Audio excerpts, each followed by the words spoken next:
Vamos lá, pessoal. Bom dia a todos. Sejam todos muito bem-vindos, né?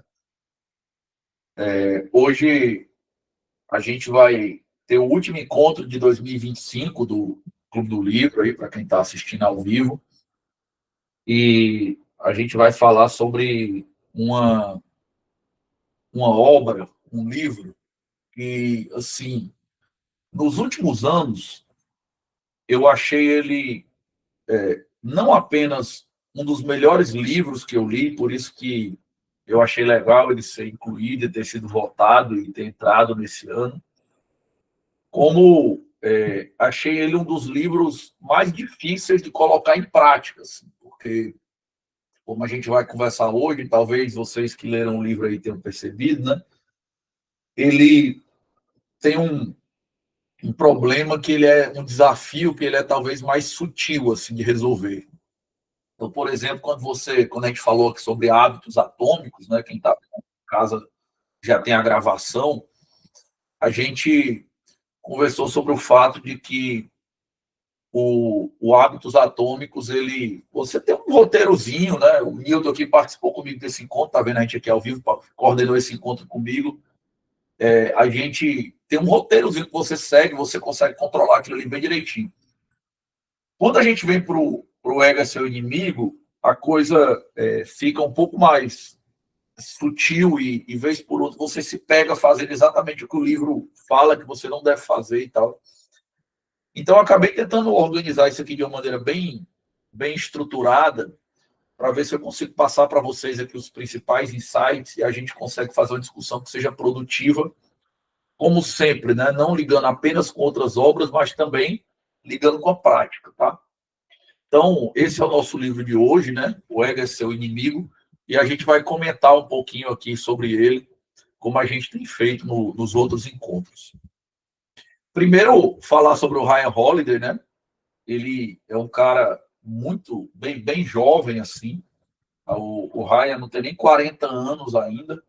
E claro, né, apesar de 40 anos não ser tão jovem, digamos, né, mas ele é um cara que ficou milionário ali.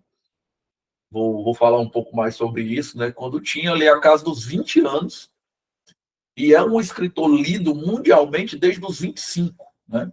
Então faz mais de 10 anos que o Ryan Holiday é um cara conhecido mundialmente no mercado editorial, no mercado de livros, e ele já era muito bem sucedido financeiramente antes disso, né? Ele veio do marketing, da publicidade, né?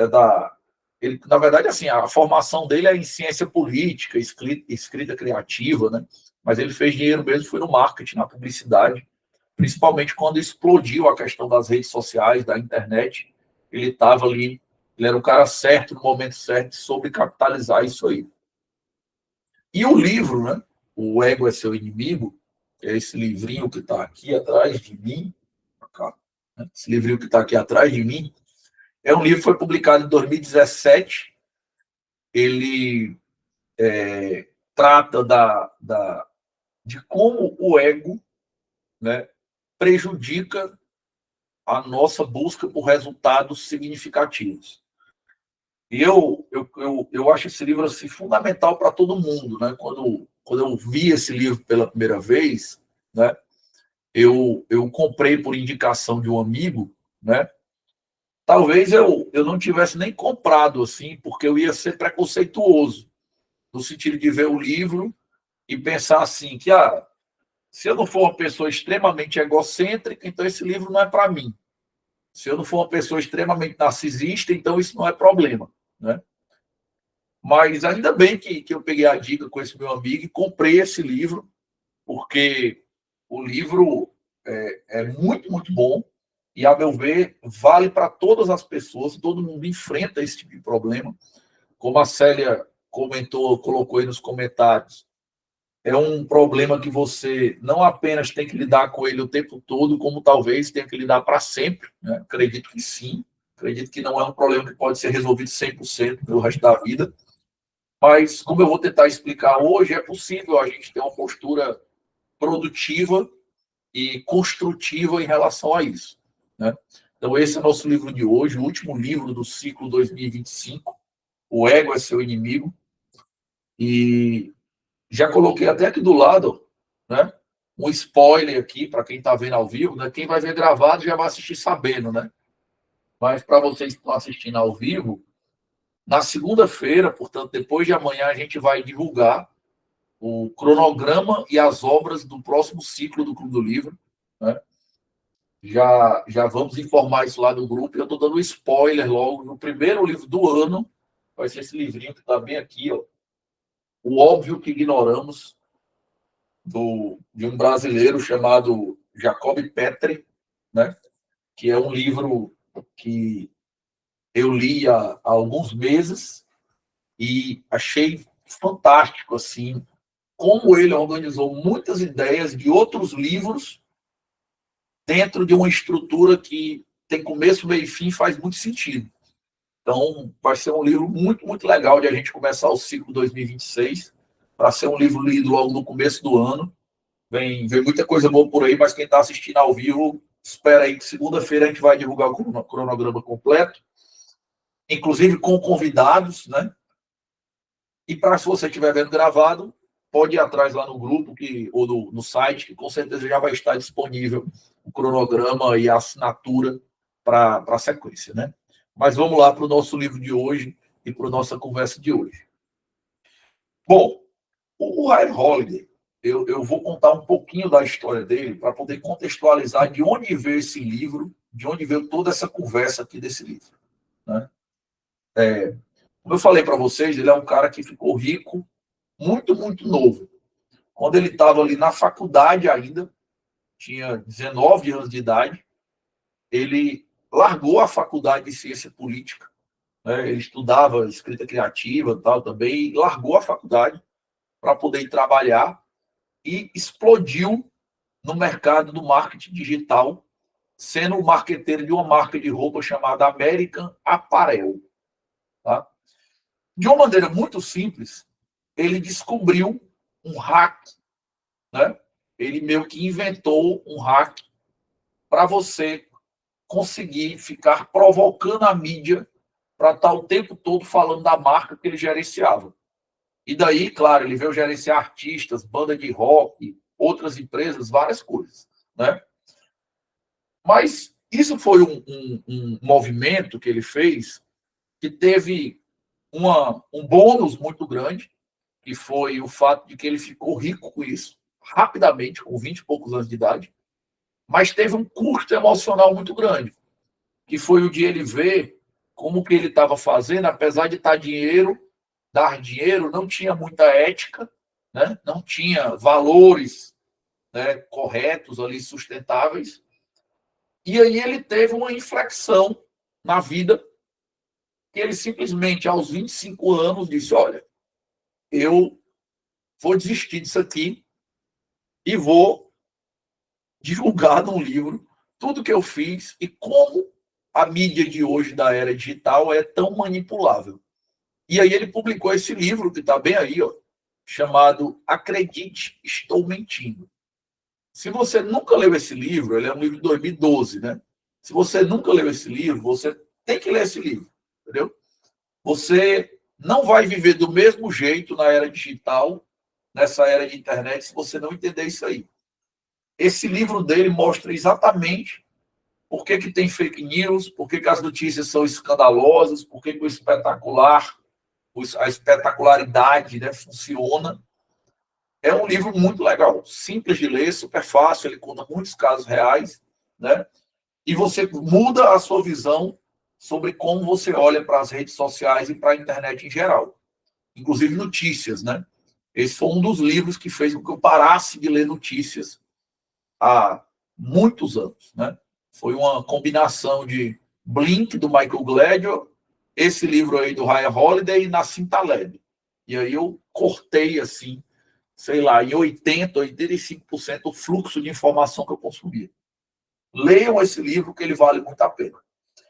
Mas aí, ele publicou esse livro, né? Meio que ele mudando a linha dele de atuação, já tinha ganhado dinheiro, começou a escreveu esse livro, foi um livro bombástico, bombou, Então, como eu falei, com 25 anos ele já era um autor lido no mundo todo, né? E aí ele fez uma inclinação total para o estoicismo, né? Ele fez uma inclinação total para o estoicismo, para uma filosofia muito antiga, né? O estoicismo é uma filosofia que vai ali de antes de Cristo até alguns séculos na sequência, né? Então, se você pegar ali o Novo Testamento, por exemplo, né? É da época da filosofia estoica, né? Tem um pouco antes, um pouco depois, mas é mais ou menos contemporâneo aquilo ali. E o Ryan Holiday começa a estudar isso. Essa foto aí, por exemplo, que eu coloquei, é a foto dos dois braços dele. Né? Não sei se vocês conseguem ler, né? O que está tatuado aí. Mas essas tatuagens são exatamente os títulos dos livros dele. Né? Então você vai ter aqui, né? Você vai ter aqui o ego é seu inimigo, né? Cadê? Ego é seu inimigo, né? O obstáculo é o caminho, aqui do lado. Aqui você vai ter a quietude é a chave. E aqui você vai ter, né, as 4 virtudes cardeais da antiguidade, que são justiça, temperança, disciplina e coragem. Então, ele pegou a filosofia antiga, se reencontrou naquilo ali, fez as tatuagens e começou a escrever livros sobre isso. E o primeiro desses livros é exatamente O Ego é Seu Inimigo, de 2017. Então, nos últimos 8 anos, se você for atrás das obras dele, você vai ver, sei lá, 10 obras talvez já, ou perto disso, pelo menos umas 8, sobre estoicismo, sobre filosofia antiga, sobre conhecimento tradicional. E esse é o contexto desse livro. Né? E é muito legal, os livros do Ryan Holiday são muito legais, porque eles são livros profundos filosoficamente, mas ele é um cara extremamente prático. Então ele pega a doutrina estoica, a filosofia estoica, traz para o século XXI e discute de uma maneira muito prática, que é a mesma pegada que a gente tem aqui no Clube do Livro. Né? Então, feita essa pequena introdução, vamos começar a falar sobre o ego é seu inimigo. Né? E eu queria começar com uma frase de um físico, Richard Feynman, talvez alguns conheçam, é um físico do século XX, né? E ele foi um ganhador do Prêmio Nobel de Física, um dos caras mais conhecidos do século XX. E ele tem uma frase muito, muito interessante que diz o seguinte: o primeiro princípio é que você não deve se enganar e que você é a pessoa mais fácil de enganar. Isso aqui resume a essência de todo o livro que a gente vai discutir hoje. Né? Se você puder evitar, né, o auto-engano, né, se você puder não mentir para si mesmo, não enganar a si mesmo, não ser você o culpado por você perder o contato com a realidade, é fundamental, é uma coisa fantástica. O problema é que você é exatamente a pessoa mais fácil de enganar. E que se enganar é vantajoso para você. Olha que coisa contraditória ou paradoxal. Né? Mas o livro passa por isso aí. E aí, para dar o argumento inicial da coisa, ou o argumento central, é basicamente o seguinte: imagina, certo?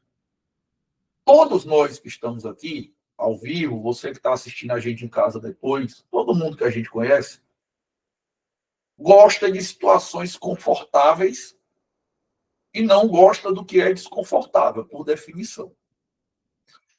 E o que é confortável para a gente é a estabilidade, é a segurança, é nós sermos valorizados, né?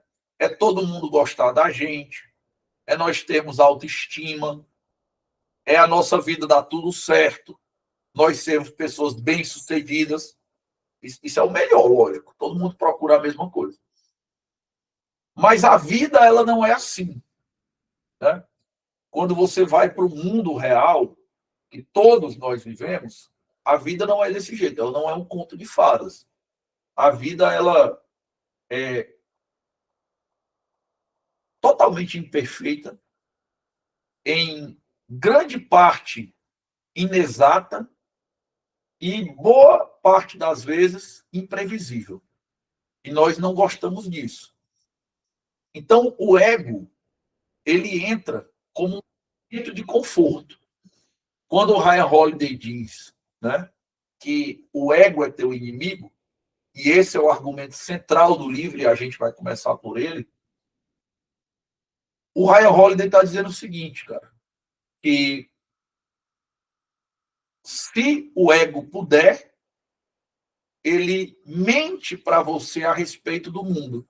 Ele mente para você a respeito da vida que você leva, ele mente para você a respeito dos seus resultados, ele mente para você a respeito das suas relações pessoais. Por quê? Porque quando ele mente para você e você acredita nessa mentira, você tem uma vida aparentemente mais confortável, porque você diminui a insegurança, você diminui a frustração. Qual é o problema? O problema é que o ego, ele é uma solução de curto prazo que tem consequências no longo prazo.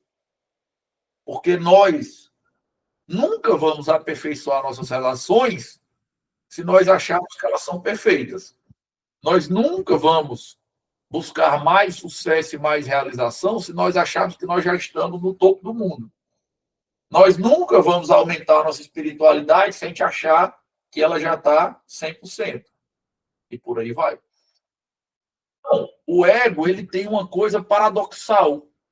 Enquanto, por um lado, ele nos coloca numa situação mais confortável, ele nos coloca numa situação mais confortável por meio de uma mentira. E na hora que ele mascara a realidade para nos proporcionar conforto, ele nos impede de sentir um desconforto que é essencial para a gente avançar. Porque o desconforto, a gente não gosta dele.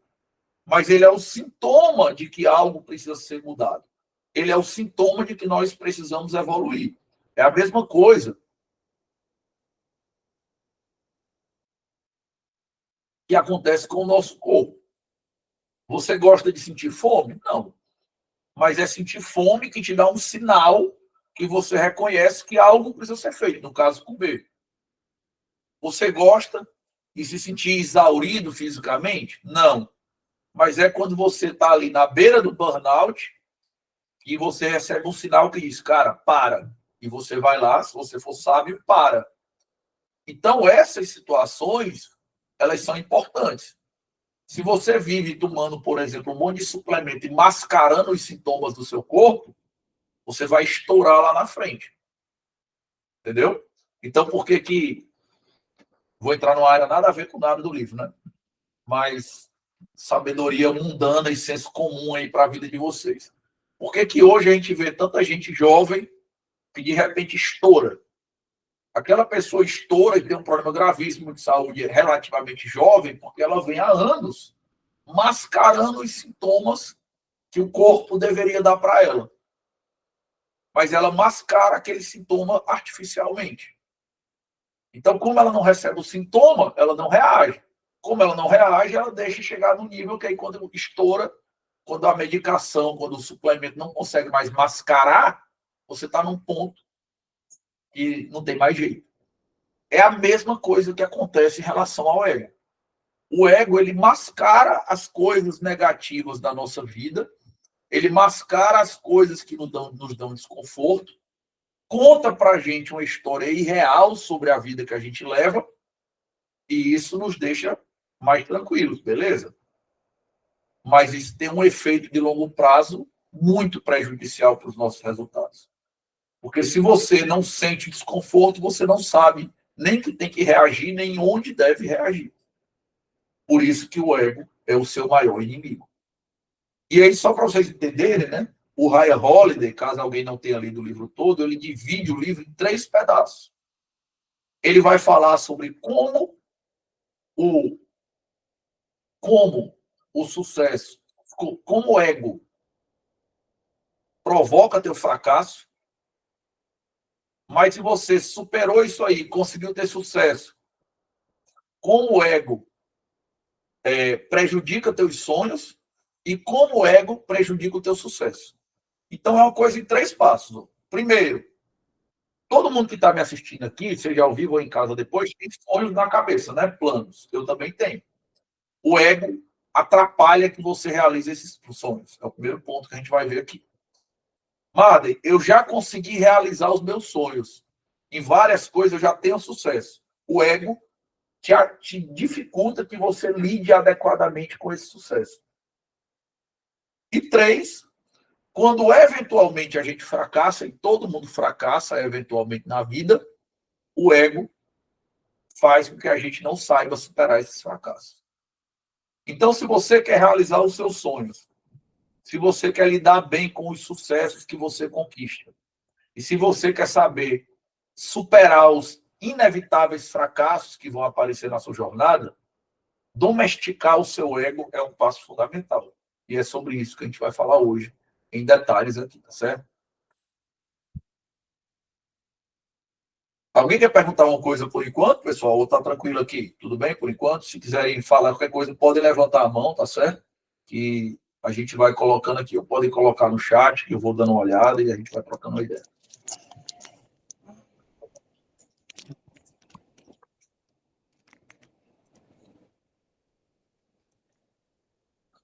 Vamos lá.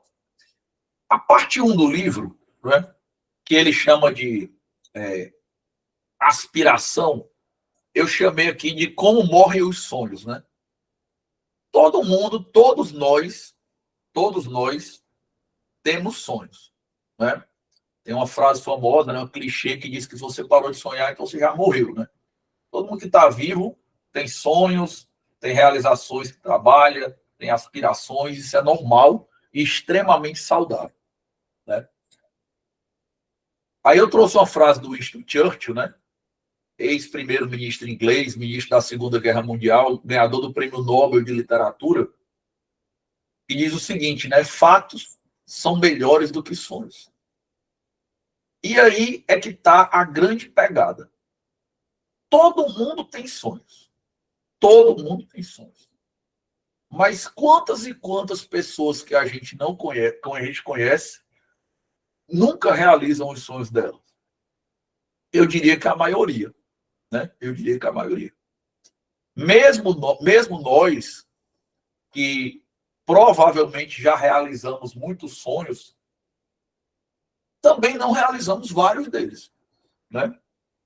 Não realizamos vários deles, entendeu? E boa parte da resposta para isso é o fato de que o ego nos conta histórias, certo? Que nós acreditamos e prejudicam que nós realizemos nossos sonhos. Então, preste atenção nisso que eu vou falar aqui, que isso aqui é muito importante. Você, na sua vida, eu imagino isso, né? Se você não tiver nessa situação que eu falei, você provavelmente está bem melhor do que eu na vida. Mas se você for uma pessoa relativamente normal, digo no sentido da situação de normalidade, você tem sonhos que você pretende conquistar ainda, você tem sucessos que você já alcançou e você tem fracassos com os quais você tem que lidar. Cada parte do livro vai te ajudar a lidar com o ego em uma dessas coisas. E a primeira delas é como o ego atrapalha, certo? Que você realize os seus sonhos. Se você tem sonhos, que eu acredito e espero que você tenha, nesse momento aqui, pare um segundo e pense quais são esses sonhos. Pode ser 1, 2, 3, 10, não tem problema. Certo? Eu vou te explicar aqui algumas formas pelas quais o ego mata e você deve policiar isso aí, certo?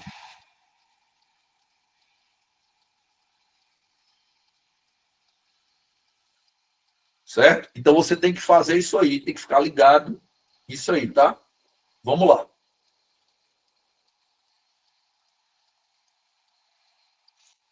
Você quer começar a matar os seus sonhos? você quer começar a ter sonhos que nunca se realizam, certo? Primeira coisa, viva de aparências. Viva de aparências. Olha só. Qual é a primeira estratégia do ego para te proteger, mas que gera um prejuízo gigantesco para você? Eu não sei se já aconteceu com vocês, já aconteceu comigo algumas vezes ao longo da vida, né? Pode ser que vocês não sejam desse jeito, aí podem comentar, tá certo? Mas eu vou falar o que acontece comigo. De eu ter uma ideia que eu considero muito boa. Cara, que ideia legal, como é que eu pensei nisso? Cara, que ideia boa. Porém, ela nunca é executada. Nunca. Eu nunca executo. Eu nunca vou lá e coloco a mão na massa. Eu nunca tento. Já aconteceu isso com vocês? Isso, hoje em dia, eu me policio muito mais, né? O projeto Regras do Jogo, por exemplo, é uma prova disso, né? Ele é uma ideia que esteve na minha cabeça por muito tempo. Ele é uma ideia muito grande, né? E eu passei exatamente por esse processo que eu vou falar para vocês. Entendeu? O ego, ele te conta uma história segundo a qual o plano já é uma realização por si mesmo. Você tem um plano, você tem uma ideia, e o ego te deixa super feliz com aquela ideia, como se aquela ideia fosse genial. Diz para você contar aquela ideia para as pessoas, você conta, as pessoas aplaudem e você está satisfeito. E quando você faz aquilo, né, o ego vai lá e te dá um recado silencioso dizendo o seguinte: cara, na ideia, tu tá ganhando. No plano de sonhar, só tem vantagem. Para que tu vai tentar concretizar isso aqui? E se der errado? Porque o plano é perfeito, o plano é maravilhoso, o plano é grandioso. Você ter aquele plano existir já é uma vitória. Para que eu vou tentar de verdade e me arriscar a descobrir que pode não funcionar? O ego não gosta de fracasso, o ego não gosta de tentativas difíceis, o ego não gosta de desconforto. Então, para mim, isso é uma coisa muito desafiadora. Eu já passei por esse desafio várias vezes na vida. Quando eu li esse livro, eu descobri várias vezes no passado que eu caí nessa armadilha.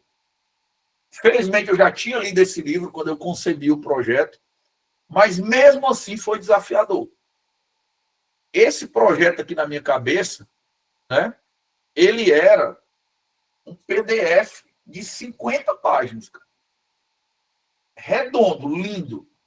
Eu mostrei para algumas pessoas e as pessoas ficaram sensacional. Ou seja, eu já ganhei. Eu já ganhei em ter tido a ideia, em ter tido o plano.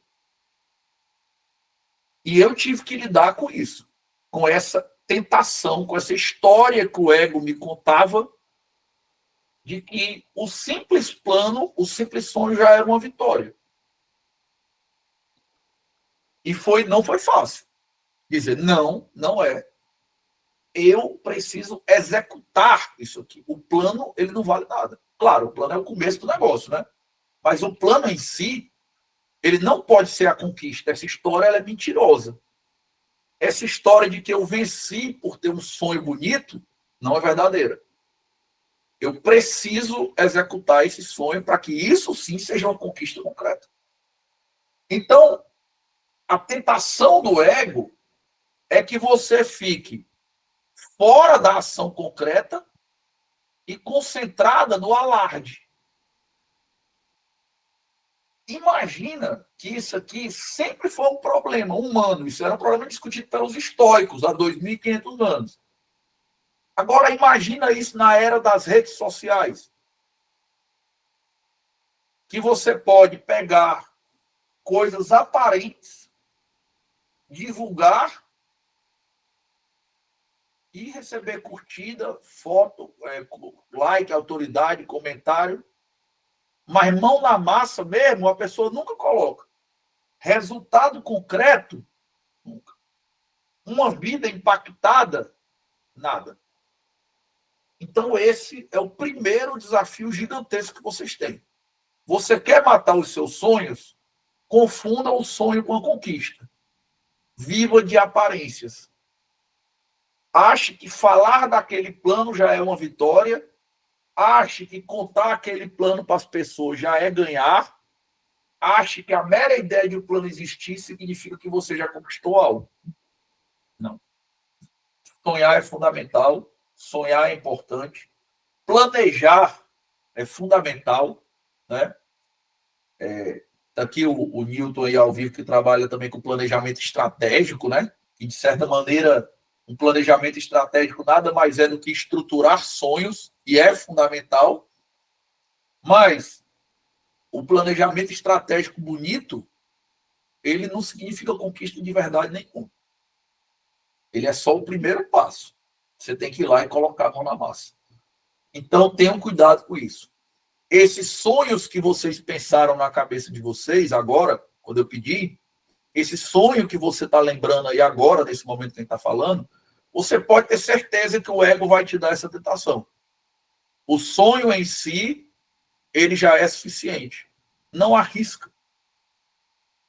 Porque se tu descobrir que aquele sonho não funciona, tu não ganha um sucesso e ainda perde o sonho. É verdade. Mas o sonho também não é nada. O sonho não é uma conquista real. Não deixe o ego enganar você em relação a isso. Principalmente nessa era de redes sociais. Segunda coisa, certo? Que está relacionada à primeira, mas é diferente. Certo? Você quer matar o seu sonho? Você quer matar esse sonho que você tem na cabeça? Busque reconhecimento.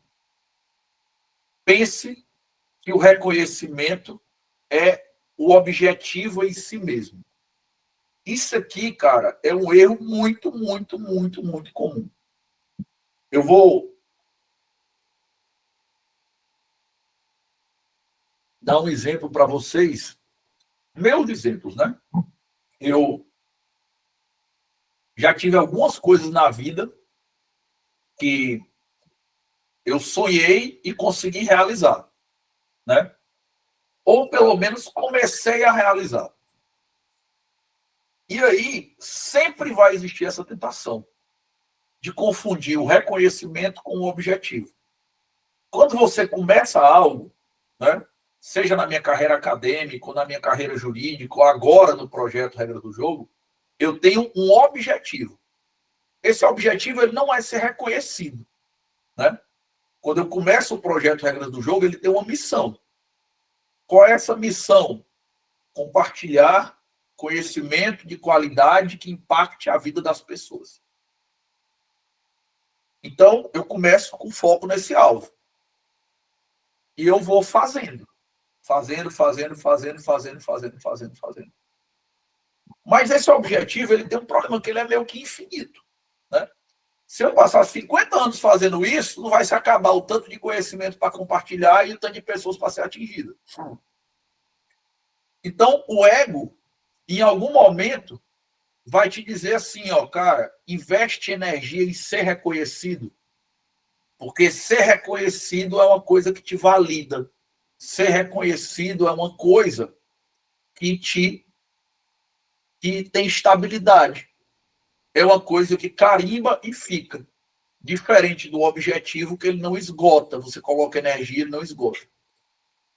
E nesses 2 anos e meio de projeto, né, do dia que eu estou gravando, não sei quando o pessoal vai assistir em casa, mas do dia que eu estou gravando, nesses 2 anos e meio de projeto, tá? Isso já aconteceu várias vezes.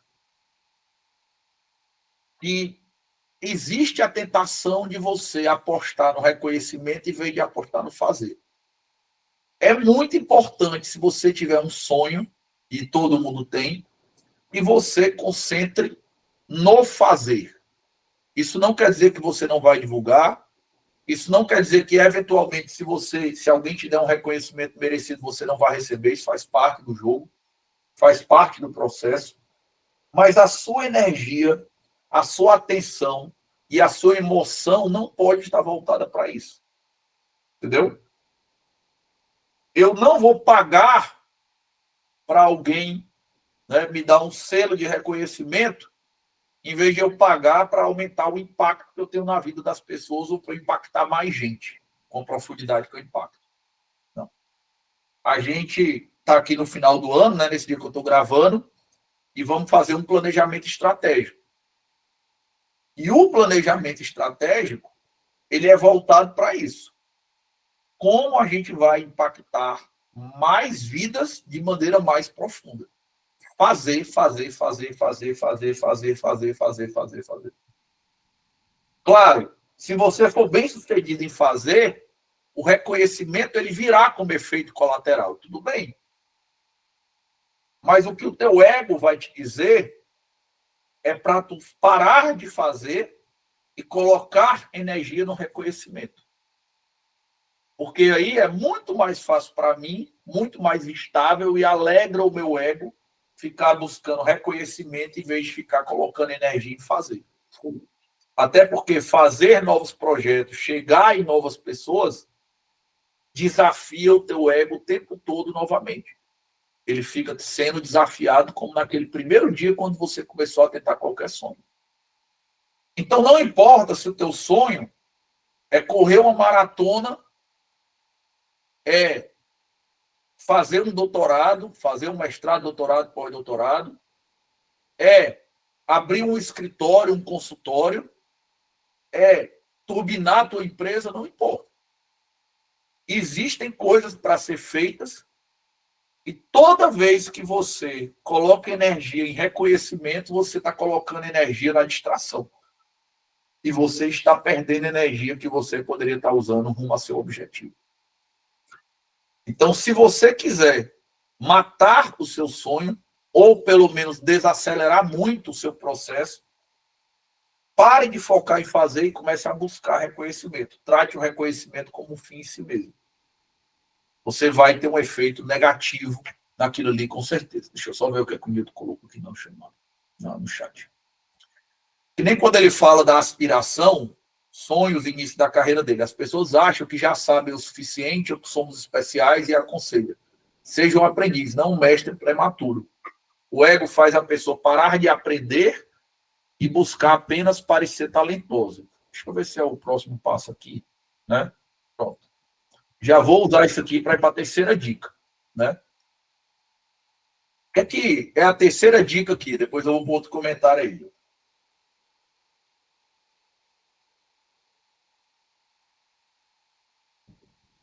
Se você quiser matar o seu sonho, né?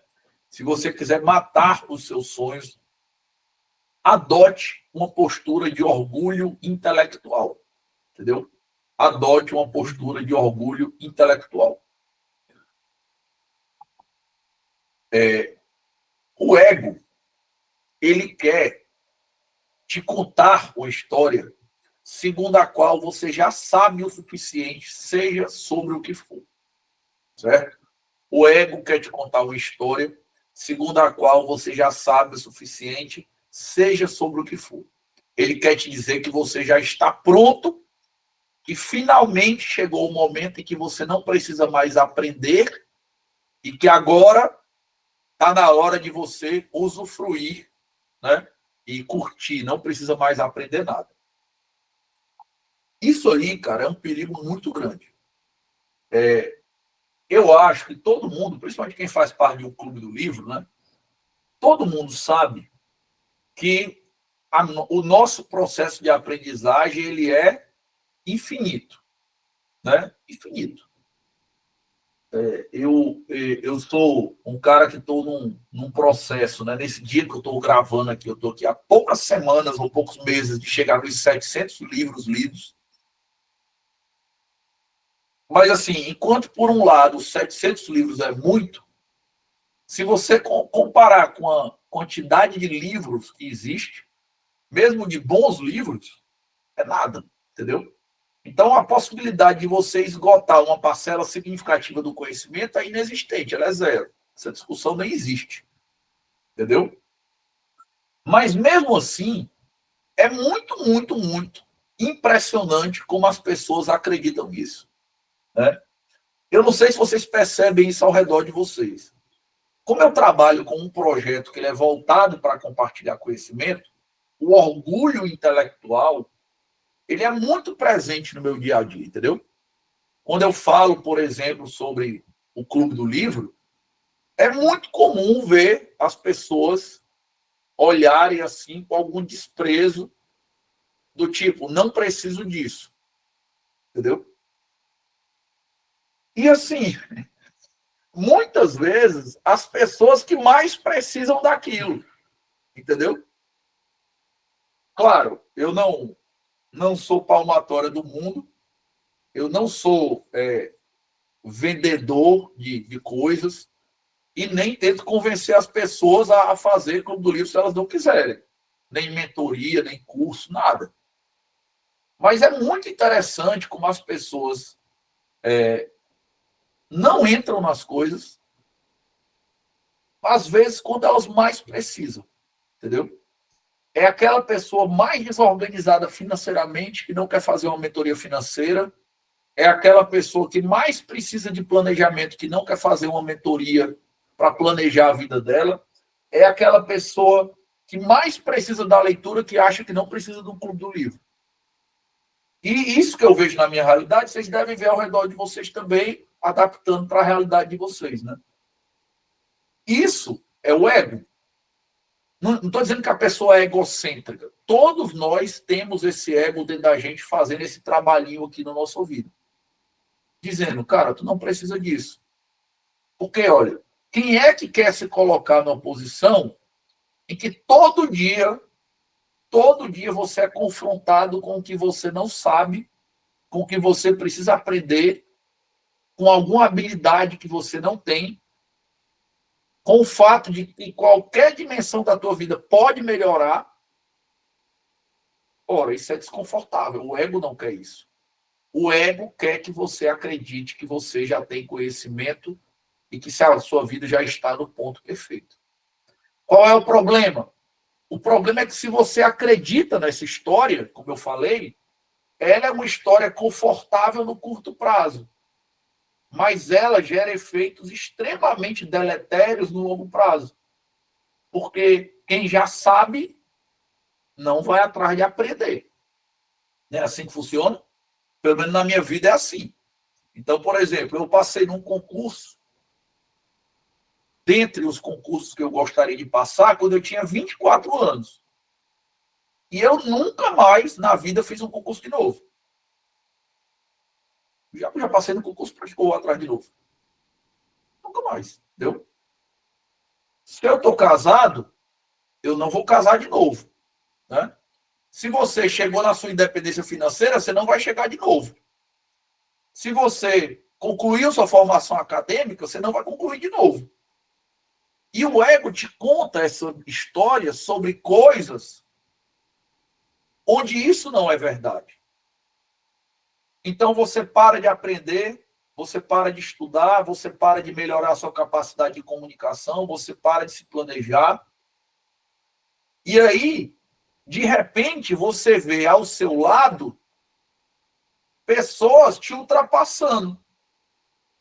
É mais ou menos como se você estivesse numa corrida e você está até correndo bem, né? E aí o ego, ele cria uma espécie de linha de chegada imaginária. E você para de correr. Ou começa a caminhar, ou para total. E aí as pessoas te ultrapassam e vão se distanciando.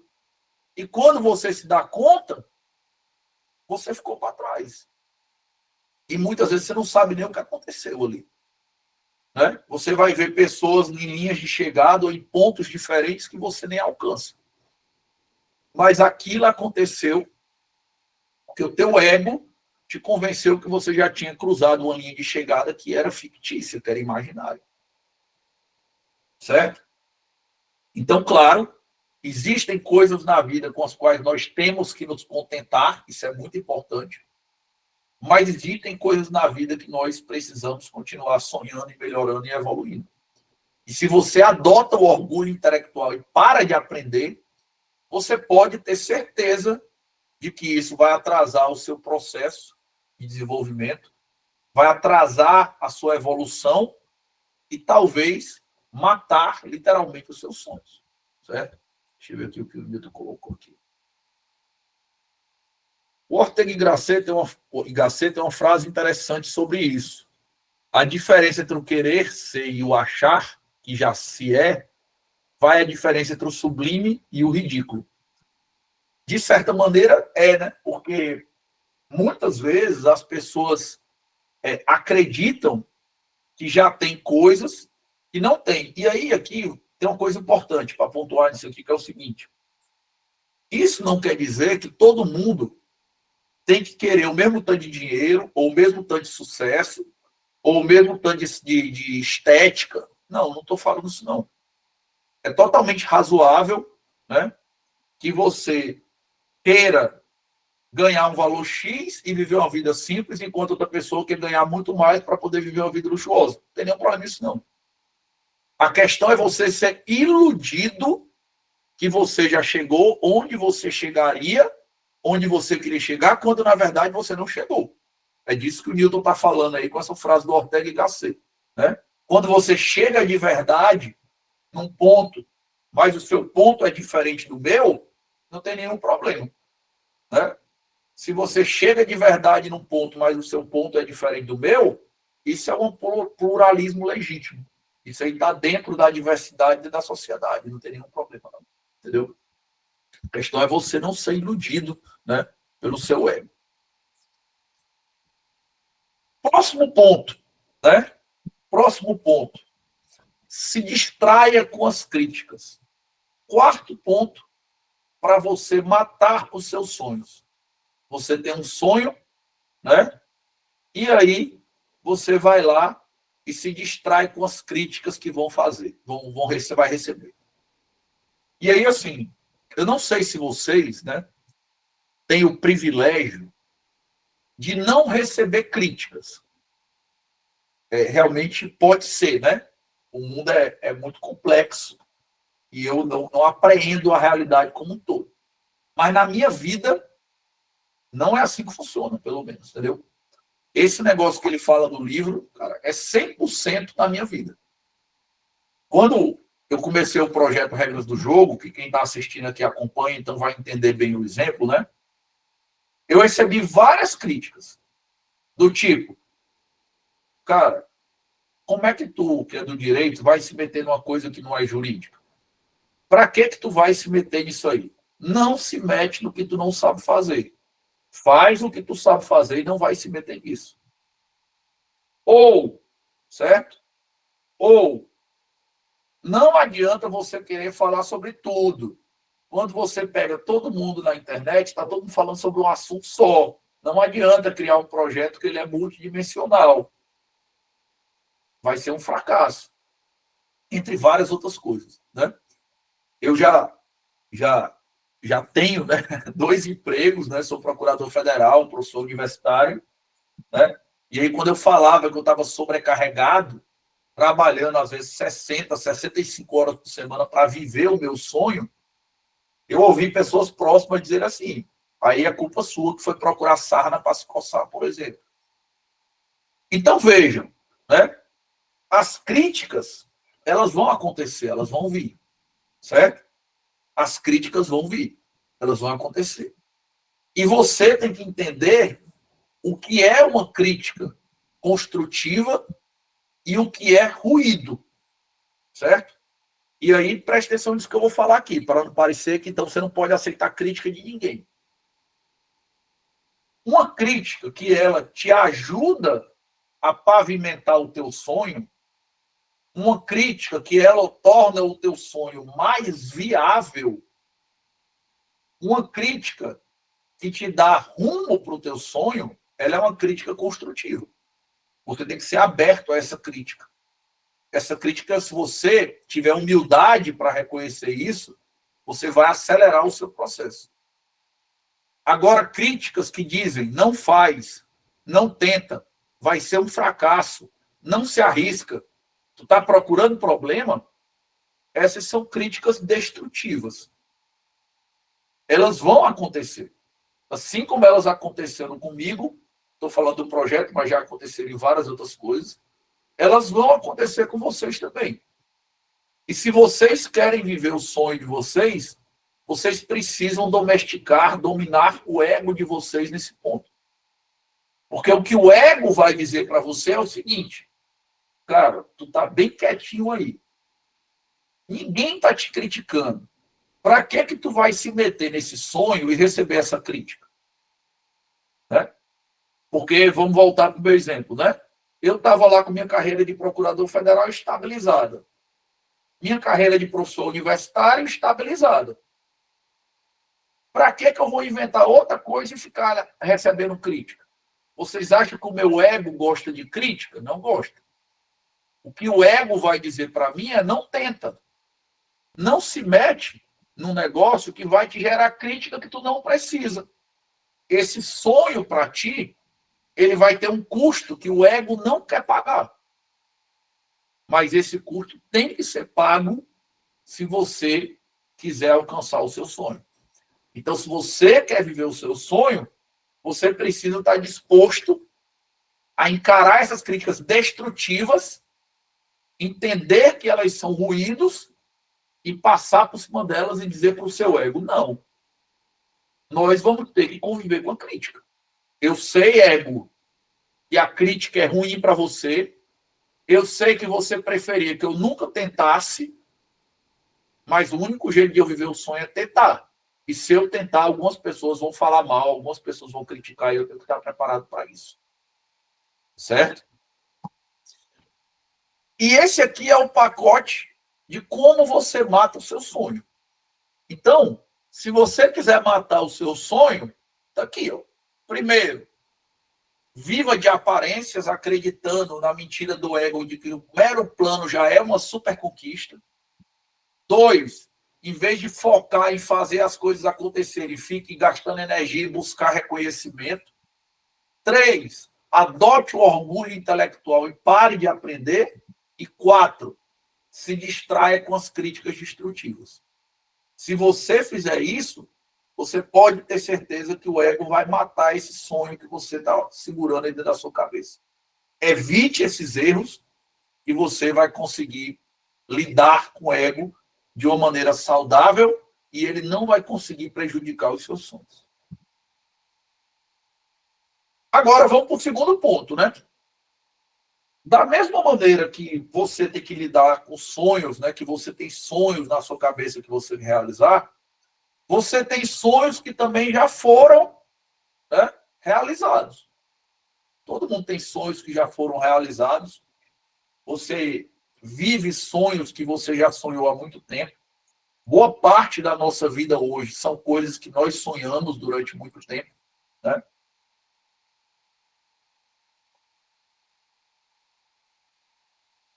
Mas todos nós, certo? Todos nós já vimos pessoas ao nosso redor e talvez já vivemos na nossa vida gente que desperdiçou o sucesso, né? Como diz o Le Rochefort, que é um filósofo francês, não basta ter grandes qualidades, nós também devemos administrá-las.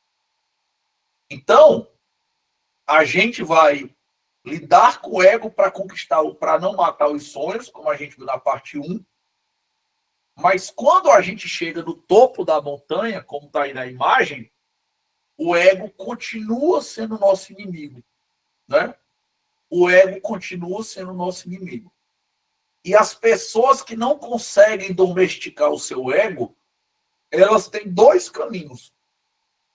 Ou o sucesso delas vai sofrendo uma lenta erosão, ou, né, eles sofrem um colapso dramático, como a gente vê ao nosso redor e na televisão, e tem inúmeros casos que vocês podem imaginar.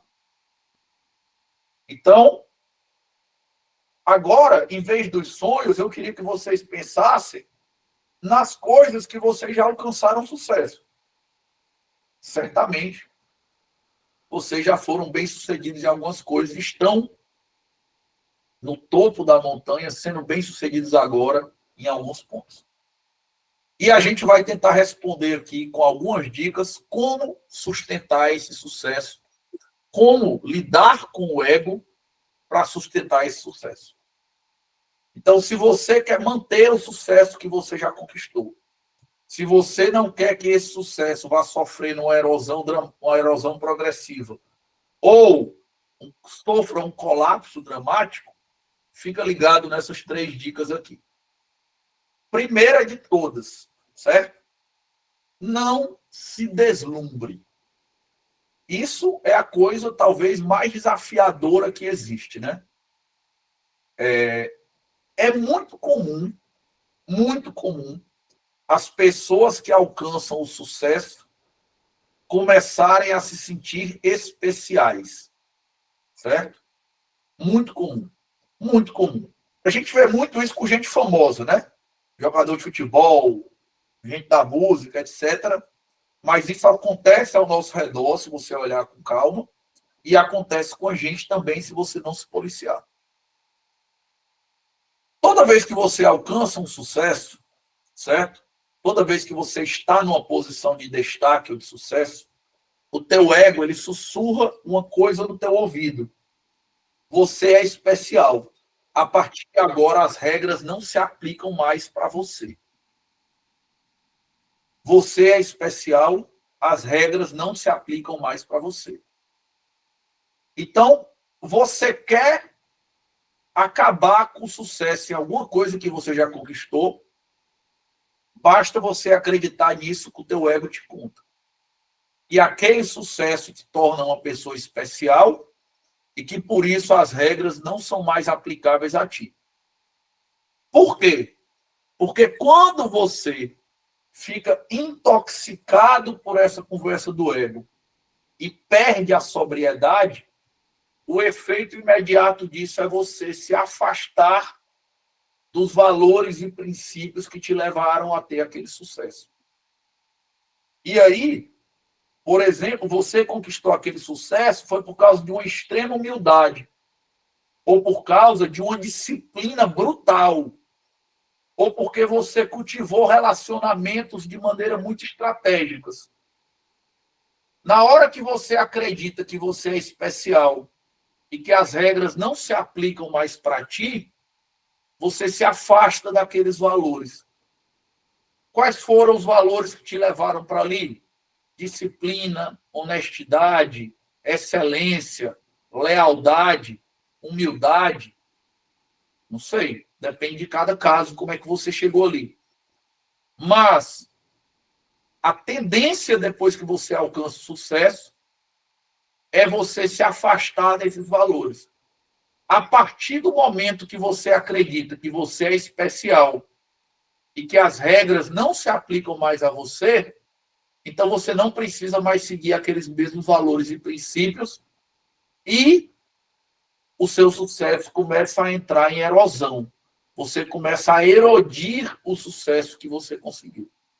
Então, se hoje você está sentindo que alguma área da sua vida na qual você é bem-sucedido está sofrendo erosão, você pode ter certeza que você está se afastando dos valores e dos princípios que te levaram a obter aquele sucesso. E muito provavelmente você está fazendo isso porque você está acreditando numa história do ego que diz que agora você é especial e as regras não se aplicam mais para você. Então, se você quer sustentar o sucesso que você conquistou em qualquer área, primeira regra é: não se deslumbre. Não deixe o ego acreditar que você é especial e que você não está submetido às mesmas regras das outras pessoas. Não se afaste dos seus valores e dos seus princípios. Segunda regra, né? Essa aqui é muito, muito, muito comum. Não idealize a sua história. Olha, quando eu comecei essa parte 2, eu pedi para vocês pensarem em algumas áreas que vocês foram bem-sucedidos, né? Vou voltar para lá, pedir para vocês pensarem de novo, tá? Pensem de novo, né? Como é onde é que vocês acham que já tiveram relativo sucesso, ainda que você possa melhorar, mas já considera que temos sucesso relativo. Se alguém te pergunta como tu chegou lá, a verdade, a história real é que você, em parte, não sabe e, em parte, teve sorte. Lógico, você tem muito mérito também nas suas vitórias. Mas a sorte, o acaso e o desconhecido, eles são muito relevantes para todos os sucessos que a gente tem na vida. Muito relevantes para todos os sucessos que a gente tem na vida. Todos. Entendeu? Todos. Mas o ego conta para a gente uma história segundo a qual não teve sorte nenhuma, você tem mérito total por tudo que você conquistou, e mais, você sempre soube que aquilo ali ia dar certo. Entendeu? Então, ora, se eu sempre soube que ia dar certo e ter um mérito total, eu planejei na minha cabeça, tudo foi perfeito, eu planejei tudo bem direitinho, né? Então, para você se deslumbrar dali é um passo, né? Eu vou contar para vocês uma história aqui, por exemplo, né? Uma das maiores conquistas da minha vida certamente foi ter passado cedo no concurso de procurador federal, né? E claro que eu tive mérito nisso, né? Não estou dizendo que eu não tive mérito, mas existiu uma grande parcela de sorte nisso também. Eu vou contar para vocês isso aqui, por exemplo. Quando eu passei para procurador federal, eu estava estudando para concurso há 10 meses, para concurso de alta complexidade, né? Eu tinha parado, voltei e tal, estava 10 meses estudando. E a prova de procurador federal, ela foi num domingo de Semana Santa. No domingo de uma Semana Santa de muitos anos atrás, né? E aí, se você voltar sábado à noite, véspera da prova, final de tarde, começo da noite, onde é que eu estava? Eu estava lá no Cumbuco, para quem não é de Fortaleza, o Cumbuco é uma praia perto aqui de Fortaleza, dentro de uma piscina, numa casa de praia com vários amigos. Era o feriado da Semana Santa. Eu tinha que passar o feriado lá e estava lá nessa piscina, né, churrascão e tal, e já tinha decidido que eu não vinha nem fazer a prova. Não vinha fazer a prova. Minha mãe tinha me ligado, eu falei, não vou, não estou pronto ainda, estou estudando há pouco tempo, não vou nem fazer essa prova. Entendeu? Aí, a namorada de um amigo, meio que discutiu com a mãe pelo telefone, teve que voltar para Fortaleza e esse meu amigo ia ter que voltar para deixar a namorada e querendo ficar lá.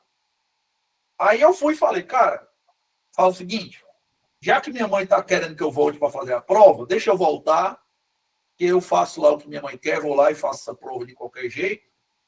E aí aproveitei o carona para tua namorada e tu pode ficar aí curtir o fim de semana. E voltei, por causa de uma coisa totalmente aleatória. Fui lá fazer a prova. E a prova, ela era um VOF, milhões de VOF, que uma certa, uma errada anulava uma certa. E na parte objetiva, na subjetiva eu fui melhor, mas na objetiva, eu passei por causa de um VOF. Sabe quantos VOFs tinha a prova? 420 itens. 420 itens, viu, Davi? Você que é meu colega de AGU. 420 itens. Eu passei por causa de um. Se eu tivesse pegado um item que eu marquei certo e marcado errado, além de eu perder esse que eu acertei, ele teria errado, anulado um, né? E eu não teria passado. E essa história eu sempre conto para mim mesmo, e me lembro, para me lembrar, cara, eu estudei muito, eu me dediquei muito, eu tenho mérito. Mas eu poderia muito bem ter errado esse 1 VOF aí, ou poderia muito bem nunca nem ter voltado para cá, a verdade é essa. Entendeu? Poderia muito bem ter ficado nessa piscina lá no Cumbuco, nunca ter voltado e nunca ter feito a prova. A verdade é essa aí. E minha vida teria sido totalmente diferente dali para frente. Então vejam que nós precisamos resistir à tentação de idealizar as nossas histórias. Isso não acontece só com a gente, não. Isso acontece com todo mundo. Eu vou dar um exemplo para você. Seja quem for você que está me assistindo, onde você estiver, se não for ao vivo, seja no celular ou no computador, provavelmente você está de frente com um teclado que a gente chama de teclado QWERTY. Né? Você pode olhar para o seu teclado aí, ele é um teclado que tem o Q, W, E, R, T, Y, né? Isso em ordem. Q, W, E, R, T, Y, em ordem. Teclado QWERTY. Hoje em dia, se você fosse comprar um computador e as teclas fossem no lugar errado, as letras, você nem compraria, né? Não, pelo amor de Deus, o teclado ele tem que ser esse modelo aqui, o teclado QWERTY, que é onde as coisas estão no lugar certo. Vocês sabem como foi que o teclado QWERTY foi inventado há muitos anos? O teclado QWERTY ele foi inventado porque ele era a maneira mais lenta, mais difícil, mais trabalhosa de se digitar em inglês. Olha que negócio doido, presta atenção. Na época da máquina de escrever, né? E aqui a gente pode ter alguns que são coroa igual a mim, né? E são da época da máquina de escrever. Talvez outros aqui só tenham visto no museu, né? Mas antigamente a gente usava máquina de escrever. Quando você ia datilografar, se você datilografasse rápido demais, a tecla travava, ela ficava presa no mecanismo. E aí a IBM pegou, fez um estudo e montou as teclas no lugar mais difícil possível. Os técnicos da IBM criaram um teclado para desacelerar a velocidade com que as pessoas teclavam, digitavam, datilografavam. Então a IBM contratou um estudo para resolver onde é que eu vou colocar essas letras dentro do teclado para quando as pessoas forem datilografar ser o mais lento possível. Mas qual era o objetivo da IBM em deixar lento? Porque como a pessoa não conseguia acelerar tanto, não travava. E como não travava, acabava sendo mais rápido. E aí, qual foi o resultado? O teclado QWERTY. Então, esse teclado que a gente acha que ele é genial, que as letras foram colocadas todas no lugar certo, quem foi o gênio que inventou isso, ele é a maneira mais lenta de se digitar em inglês. Ele foi inventado para isso, para ser devagar. Olha que negócio doido. E hoje virou o teclado que todo mundo ama. A gente não consegue prever para onde o mundo vai. O nosso sucesso, ele é, em grande parte, influenciado pelo acaso. Mesmo um sucesso gigantesco como inventar o teclado que todo mundo usa. Entendeu? Existe um livro fantástico sobre isso, não sei se vocês já leram, de um cara chamado Leonard Milodinou. Né? Depois vocês podem me cobrar lá no grupo do clube, que chama O Andar do Bêbado. O Andar do Bêbado, né? Um bêbado anda todo doido, né? Que é exatamente um livro sobre como o acaso influencia nas nossas vidas muito mais do que a gente imagina. Muito mais. Conrad, pode falar. Bom dia, Marden. Bom dia, colegas, né? Marden, isso que tu tá falando, acho que dialoga muito com o Lógica do Cisne Negro, lá do Taleb, quando ele fala que você tem uma tendência de fazer uma explicação retrospectiva e basear o seu futuro nessa explicação retrospectiva. E aí eu me recordo que ele diz que quando você faz essa explicação retrospectiva, você coloca na explicação apenas aquilo que você percebeu, apenas aquilo que, entre aspas, aconteceu, ou você percebeu como aconteceu. Mas você ignora aquilo que não aconteceu. E muitas das coisas que você vivencia hoje decorrem do que não aconteceu. E o que não acontece nunca está na tua história, né? E aí há uma tendência de repente, você querer pegar essa história que você construiu, a partir apenas daquilo que você percebeu, e querer projetar o futuro a partir disso, né? Ou seja, você faz uma tentativa de antever o futuro, ignorando que o que lhe levou até ali foi fortemente influenciado por coisas que você não pode contar, não encaixam na sua história, né? E eu acho que o Ryan Holiday ele fala um pouco sobre isso também, quando ele diz que você deve olhar para trás só para você entender e aprender com seus erros. E não para você tentar explicar ou projetar o futuro, né? Ou querer, como está falando aí, né? Querer simplesmente se vangloriar, né, de uma conquista como se ela fosse exclusivamente resultado daquilo que tu consegue observar e identificar no teu passado. Cara, perfeito. Vou usar essa ideia aí que tu deu. Vou só dar uma dica de um segundo livro, né? Que o Cisne Negro é um livro espetacular, tá? Se alguém não leu, é um livro fantástico do Taleb, mas é um tijolão, né? O Taleb trabalha essa ideia aí que o Conrad citou, primeiro em outro livro dele, chamado Iludidos pelo Acaso.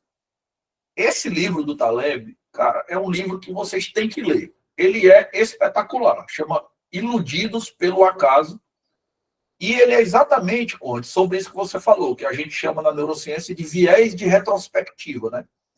Que é exatamente o fato de que depois que as coisas acontecem, a gente conta uma história lógica, inclusive achando que tudo era muito previsível, né? Então você olha e vê, cara, como é que eu não pensei nisso aqui? Quem é que nunca teve essa impressão? Né? Eu já contei aqui várias vezes a história de que eu levei um golpe financeiro em 2019, né? Que foi, assim, vendo o copo meio cheio, digamos, né? Foi quando eu comecei a estudar investimentos de lá para cá, li mais de 50 livros, mentoria, tudo, comecei a investir em Bolsa Brasileira Americana, mas tudo começou levando um golpe. E aí hoje, né, depois, quando eu olhava, cara, como é que eu caí nisso aqui? Como é que eu não descobri? Como é que eu não vi na hora? Ora, eu não vi na hora porque eu estava vivendo, eu não estava vendo de trás, de frente para trás, né? Eu não estava vendo do futuro para o passado. Mas isso que o Conrad falou, nós fazemos o tempo todo, que é o que o Taleb discute no livro chamado Iludidos pelo Acaso, que é uma coisa chamada viés de retrospectiva, que é você olhar para o passado e pensar, o passado só podia ter sido daquele jeito mesmo. É lógico. Não, não é lógico, não. Cara, presta atenção. Você pode fazer esse exercício hoje na sua vida. Imagina como se fosse uma árvore, esse momento que eu estou falando aqui com vocês. Cada vez que você tiver uma escolha daqui para frente, abre um galho novo, né? Abre um caminho novo. E desse caminho que você escolheu, você eliminou um ramo e vai fazendo assim uma árvore se montando. E um só dia, quantas escolhas você vai fazer? Vamos dizer que se você fizer 10 escolhas, né, entre duas opções, a gente está falando que poderia ter acontecido 1.024 histórias diferentes que você viveu uma delas. As outras 1.023 não aconteceram. Agora, tu imagina isso, cara, na tua vida, cruzando com a vida de outras pessoas. Entendeu? O que realmente acontece é uma quantidade ínfima da realidade, da realidade potencial do que poderia ter acontecido. Entendeu? Então, é muito importante que a gente não idealize a nossa história. Não deixe o ego enganar você e idealizar a sua história. Se policie para ser factível. Isso não quer dizer que você vai ser falsamente modesto e não admitir os méritos que você tem. Né? Eu dei muito mérito de ter passado no concurso de procurador federal, mas eu poderia não ter passado. Eu não tenho nenhuma ilusão a respeito de que esse projeto aqui que eu tenho, ele depende de sorte e de acaso para dar certo. Não tenho dúvida nenhuma disso aqui. Lógico, eu tive que ler 700 livros. Eu tive que arrumar sócios adequados para tocar o negócio. Eu tenho que trabalhar 60, 65 horas por semana para isso aqui existir. Mas pode dar errado? Pode. Eu dependo, em parte, do acaso para dar certo. Né? Por isso é que uma das coisas do estoicismo, e isso é uma lição muito importante, né, que de repente a gente vai falar em outro momento, é o fato de você focar no que está no seu controle. Existe uma quantidade imensa do mundo que você não pode controlar. Você tem que focar naquilo que está no seu controle. Né? Basicamente é isso. E a terceira coisa muito importante para você lidar com o sucesso, que também muita gente erra. Não ceda à inveja. Não se torne um invejoso. Mari, mas normalmente a pessoa invejosa é a fracassada. Quem é bem-sucedido, ou quando eu estou no sucesso, eu não vou ser invejoso. Nada disso. Não tem nada disso, não. Quando você está em posição de sucesso, você tem uma tentação muito grande de começar a se comparar com os outros, e dois, esquecer quais eram os seus objetivos iniciais naquele projeto. Isso aí é o seu ego, né, dizendo que se uma pessoa está tendo mais sucesso que você ou está tendo um sucesso diferente do seu, então o seu sucesso não vale tanto. Vou tentar contextualizar isso aqui para a gente ter. Olha só. Os nossos sonhos hoje, os sucessos que nós vivemos hoje, ou que nós viveremos um dia, eles são sonhos realizados. Então a gente tem que entender o que era o sonho, qual era a ideia clara que a gente tinha quando a gente começou, para que a gente não se afaste daquilo. Se eu não policiar isso, o que vai acontecer, né, é que o ego ele quer tudo. Ele quer o que você conquistou, ele quer mais, ele quer o que os outros estão conquistando. E você gera duas coisas em você. Você se torna uma pessoa insatisfeita e invejosa. Eu não posso citar nomes, né, aqui, naturalmente, nesse ponto do livro, mas certamente, se vocês olharem ao redor de vocês vão ver que vocês conhecem gente desse jeito. Pessoas que são bem-sucedidas em várias áreas, mas em vez de serem pessoas contentadas, pessoas contentes, elas são pessoas insatisfeitas e são pessoas invejosas. O que é aquilo? São pessoas que não conseguem domesticar o seu ego. Como elas não conseguem domesticar o seu ego, o sucesso alheio é uma ofensa para elas. Não ter tudo diminui o sucesso que elas já conseguiram. Então, é muito importante que você entre nas coisas com clareza do que você tem. Eu dei um exemplo para você. Cara, a grande maioria das pessoas, eu não vou dizer todas as pessoas, porque o mundo ele é um lugar muito complexo. E e filosoficamente, eu sou pluralista, né? Mas a grande maioria das pessoas, elas querem dinheiro, certo? Elas querem dinheiro para três coisas, né? Três coisas. Elas querem dinheiro para parar de depender de dinheiro, né? Elas querem dinheiro para ter uma qualidade de vida razoável, que depende de dinheiro. E elas querem dinheiro para poder ter tempo de convivência, né, com as pessoas que elas gostam. Né? Claro que isso aqui pode ser desmembrado de várias maneiras. Mas num pitch de 1 minuto é isso. Todo mundo que chega no projeto, que chega na mentoria, que eu converso nos treinamentos, é a mesma coisa. A pessoa quer ganhar dinheiro basicamente para três coisas. Ela começa com uma coisa muito clara. Eu queria não depender tanto de dinheiro, para não ficar angustiado. Eu queria, claro, ter dinheiro para ter uma qualidade de vida. Eu quero morar num canto bom, eu quero pagar um plano de saúde, eu quero que meus filhos estudem num colégio legal, ok. E eu quero tempo de qualidade com as pessoas que eu amo, beleza.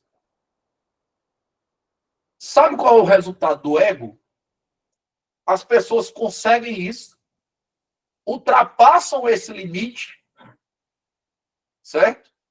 E aí elas não dependem mais de dinheiro, ou poderiam não depender, e continuam trabalhando, não só trabalhando, mas trabalhando num ritmo em que a qualidade de vida delas piora e elas não têm tempo para conviver com as pessoas que elas gostam. Ou seja, ela está buscando dinheiro, o processo de busca do dinheiro dela está destruindo as mesmas coisas pelas quais supostamente ela queria o dinheiro. Vocês já viram isso acontecer ao redor de vocês? Vocês já viram isso aí? Eu já vi isso dezenas, centenas de vezes ao meu redor. E isso é uma coisa que eu, pelo menos, tento me policiar demais, né? A gente não pode falar aqui, claro, sobre foco e prioridades nesse momento, não tem como entrar nessa conversa, né? Seria uma digressão muito profunda.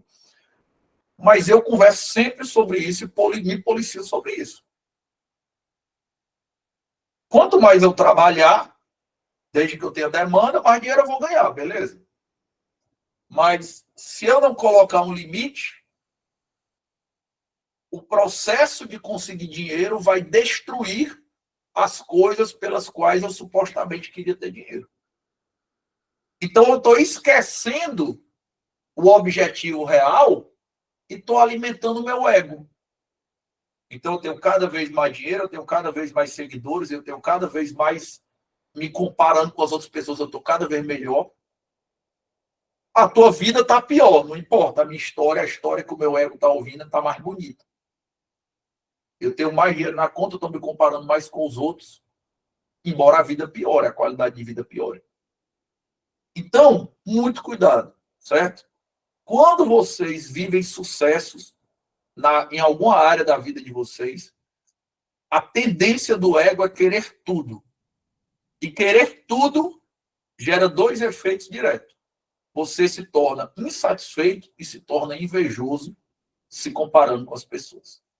E isso coloca o seu sucesso de maneira que ele não te atende e lentamente ele começa a sofrer uma erosão e você está caminhando para um dia não ter mais nem aquele sucesso que você tem hoje.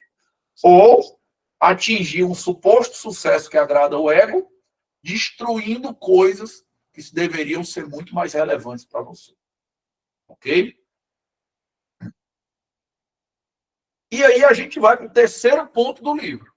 Né? Todo mundo tem sonhos que quer realizar. Como não deixar o ego matar os teus sonhos? Beleza? Todo mundo tem áreas nas quais já é relativamente bem sucedido. Como deixar esse sucesso ser sustentável? E aí vem o terceiro, que é todo mundo é, pelo menos parcialmente, fracassado em alguma coisa. Né? Se você nunca fracassou em nada, né? Eu peço até que você levante a mão, se você tiver assistindo gravado depois, mande um e-mail para a gente, uma mensagem do Instagram, né? Eu tenho interesse, né, que você, não apenas que você dê uma palestra com o pessoal da minha mentoria, como eu mesmo fazer uma mentoria com você. Né?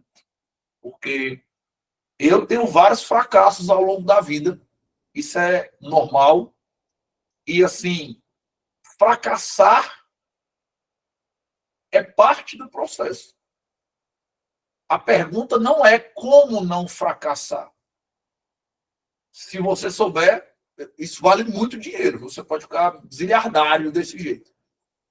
O grande desafio é como lidar com o fracasso de uma maneira saudável. Como lidar com o fracasso de uma maneira administrável. Esse é que é o segredo. E aí eu trouxe uma frase, né, já que o livro é sobre estoicismo, a inspiração desse livro é estoica, e a gente tem falado de estoicismo hoje. Eu trouxe uma frase do Marco Aurélio, que é um imperador romano, né, do segundo século, do século II, e um grande filósofo histórico. Né? O Marco Aurélio ficava fazendo pensamentos, anotando nos cadernos dele as famosas meditações. Né? E eu trouxe um pensamento dele dizendo o seguinte, né? Que você só pode arruinar sua vida se você arruinar o seu caráter. Né? Então, vamos lá.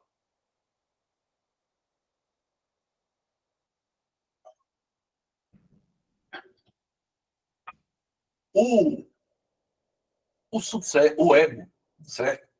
Nessa história de ficar contando histórias, querendo te proteger do desconforto, contando mentiras para ti, te querendo fazer viver das aparências, o ego não apenas impede que a gente se prepare para lidar com o fracasso, como muitas vezes ele é causa direta do nosso fracasso.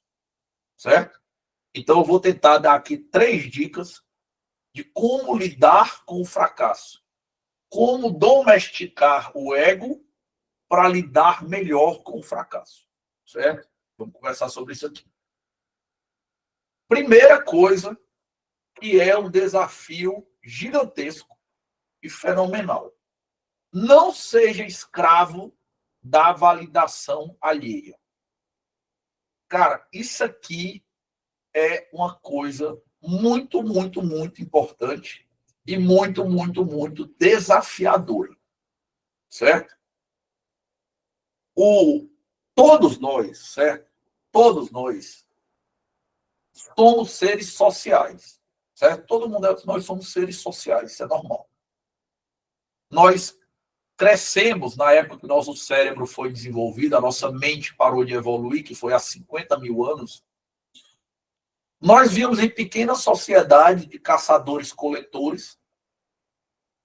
Estou falando ali de um grupo de aproximadamente 150 pessoas, onde você ser ajudado pelo grupo, o grupo gostar de ti, o grupo te acolher, era uma coisa fundamental para a tua sobrevivência. Né? Só que na mentoria aí já viu eu explicar os detalhes sobre isso, quando eu fiz aqueles encontros com vocês sobre psicologia evolucionista, né? Não tenho como aprofundar isso aqui, mas todo mundo tem uma tendência de valorizar a validação social.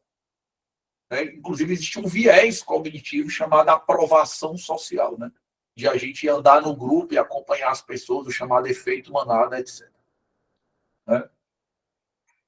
Então, quando nós temos problemas, e todos nós temos problemas, quando nós fracassamos, e todos nós eventualmente fracassamos, quando nós enfrentamos dificuldades, e todos nós enfrentamos dificuldade, né? O ego, ele acrescenta sofrimento para a gente, porque ele quer rotular a gente no fracasso.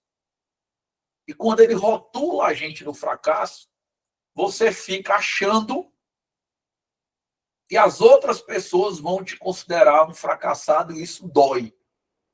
E quando eu falo que isso dói, eu estou sendo literal, isso dói de verdade. Né? Existem vários estudos científicos mostrando que a rejeição das pessoas ou o desprezo das pessoas, ele tem efeitos físicos na gente. Nós sentimos fisicamente isso. Seja a rejeição, seja o desprezo das pessoas com as quais a gente convive e as pessoas que a gente valoriza. Nós não queremos ser rejeitados, né? Nós não queremos ser desprezados pelas pessoas, e eu já expliquei um pouco isso aqui, isso tem origem lá na psicologia evolucionista. E aí, cara, o nosso ego conta uma história para a gente, segundo a qual ele está ferido pelo fracasso, né? Segundo a qual as pessoas não vão nos acolher se você não é o vencedor, se a tua história não é uma história de sucesso, então as pessoas não vão gostar de você, elas não vão te curtir, né? Elas não vão te apoiar, você não vai ser bem quisto na sociedade. E aí, a única maneira de você lidar com isso bem é você se trabalhar para não identificar o seu valor com a validação dos outros, com a validação alheia, com a constante validação alheia. Qual é o problema? O problema é porque isso, olha, presta atenção, isso era um problema, cara, há 2.500 anos, quando os históricos começaram a falar disso. As pessoas sofriam porque identificavam sua identidade com constante validação alheia. Agora, tu imagina isso na era das redes sociais. Às vezes você perde o seu dia porque você postou uma foto e não foi curtida. Ah, o dia do meu aniversário está desperdiçado porque ninguém postou um story e me marcou, né? Ainda bem que a minha geração não tem isso, né? Nem eu tenho uma obrigação de marcar ninguém. Eu acho que eu nunca marquei ninguém, a não ser minha esposa, em um story no dia do aniversário dela, né?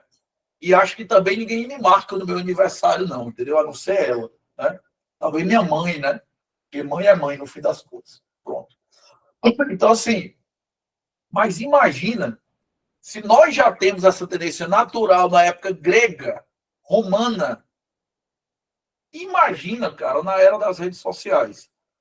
Para essa galera que está crescendo numa era em que o teu valor depende de seguidor, de curtida, de compartilhamento e tal.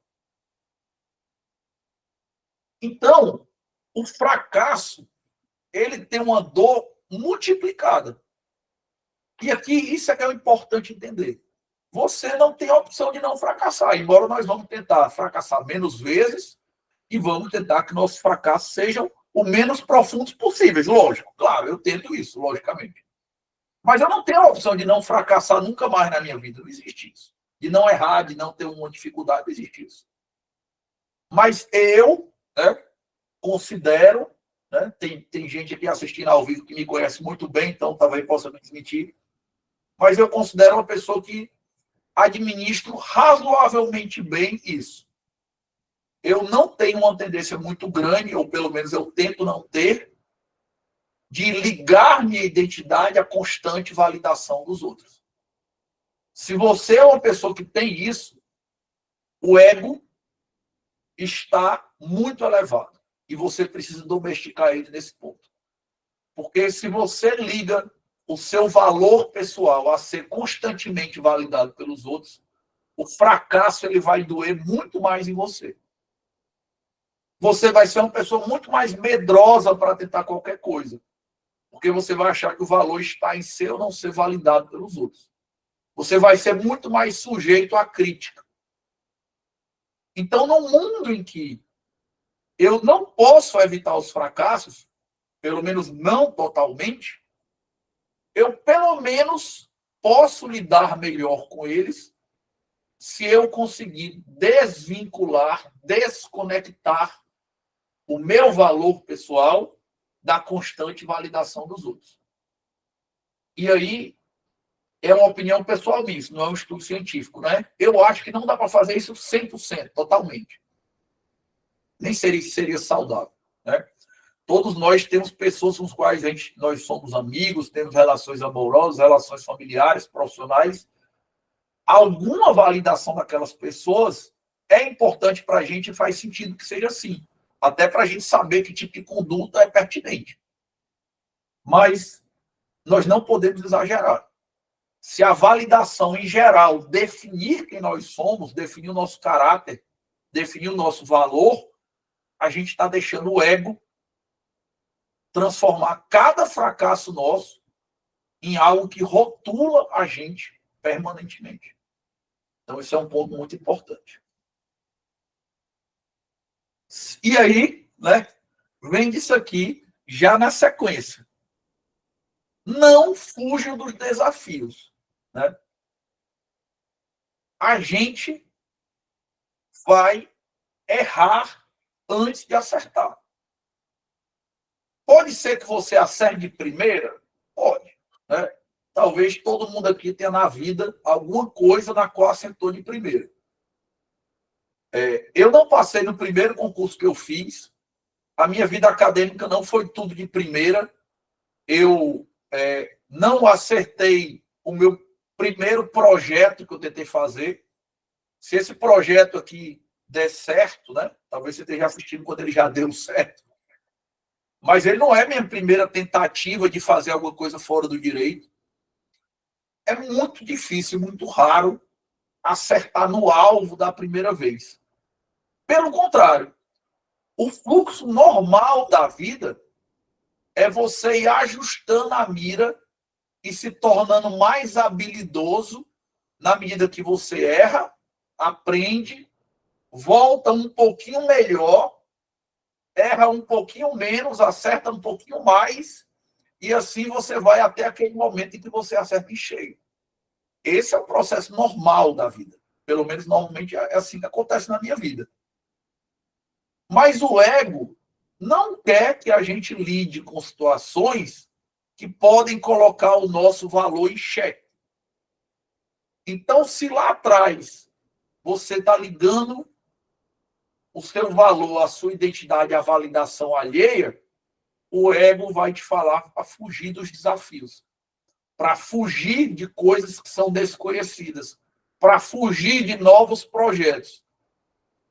Porque, claro, que a chance de você errar é maior do que a de acertar. E aí, o ego não quer que você passe por situações que podem colocar o valor dele em xeque. Entendeu? Como é que você vai fazer isso? desconectar a sua identidade da validação constante alheia já é o primeiro passo. Mas o segundo passo é você ter autocrítica. Você entender como você já errou, sobreviveu, superou e como aqueles erros foram importantes para você depois ter os seus resultados. E aí, veja bem, eu não estou dizendo que a gente vai errar querendo, porque eu aprendo, não. Não. Eu vou tentar acertar. Mas eu sou alguém que, se eu tento acertar e erro, eu aprendo com o meu erro. Vou voltar aqui para a história do concurso de procurador federal, né? Alguns meses antes do concurso de procurador federal, eu fiz um concurso de um cargo chamado Defensor Público da União. Eu acho que eu estudava, sei lá, uns 3, 4 meses assim, quando teve esse outro concurso. E aí o concurso também era do mesmo jeito daquele outro que eu fiz de procurador federal, né? Cada resposta errada anulava uma certa. E ele era dividido por grupos.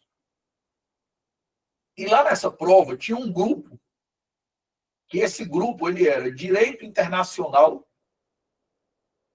Direito Penal Militar e Processo Penal Militar. Preste atenção nisso aqui. Ou seja, eu não sabia nada de nada, certo? Assim como eu não sei até hoje. E aí, as perguntas eram tipo assim, ó, o sargento cruzou com o major e não bateu continência. Qual é a pena? Sei onde é que vai. Cara, eu sei que eu me lasquei totalmente. Eu acho que até hoje eu devo um ponto para a CESP desse grupo aí, que eu nunca paguei esses pontos para ela. Mas eu aprendi. Eu marquei todos os itens da prova, errei um bocado e entendi. Opa, peraí, e eu fiz a prova do jeito errado. Eu queria ter fracassado? Não, eu queria ter tido sucesso. Mas eu aprendi com o fracasso. Quando eu fui fazer a prova de procurador federal, eu deixei um terço da prova em branco, na época. Mas eu não errei nada. E passei. Então, aquela prova de trás, ela foi fundamental para eu ter sido aprovado depois. Não é que eu queria fracassar. Mas quando você capitaliza o fracasso, quando você aprende com o fracasso, ele acaba sendo um passo na sua jornada de sucesso. Então, uma das formas de você lidar com isso melhor é você olhar para trás, voltar e ver que vários e vários fracassos na sua vida acabaram te ensinando coisas que foram tijolos para você construir projetos bem-sucedidos depois. Ou seja, eu não quero fracasso, mas eu também não tenho medo. Eu não busco fracasso.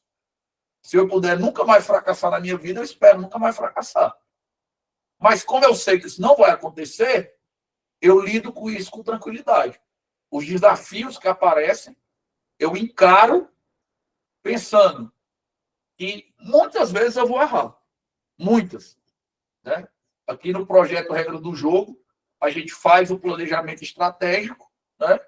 E coloca claramente o seguinte, olha, parte disso aqui vai dar errado. Claro, já sabendo. Qual parte? Eu não sei, senão eu não colocava, né? Mas o que eu tenho que fazer? Eu tenho que fazer duas coisas. Eu tenho que errar barato. E eu tenho que errar rápido. Bom, se eu errar rápido e barato, não me custou muito, eu aprendi e eu cresço. Se eu errar rápido e barato, eu aprendi e eu cresço. E eu vou andando. É assim que funciona. E a vida funciona assim. Entendeu? Então, você não pode fugir dos seus desafios. Você tem que aprender a crescer com eles. E aí vem a terceira coisa, né? Não aceite a mediocridade. Isso aqui, cara, é o seguinte. Vocês já devem ter ouvido, né, uma frase clichê, até bem famosa, que diz que o bom é inimigo do ótimo, né? Mas eu vou falar uma coisa para vocês.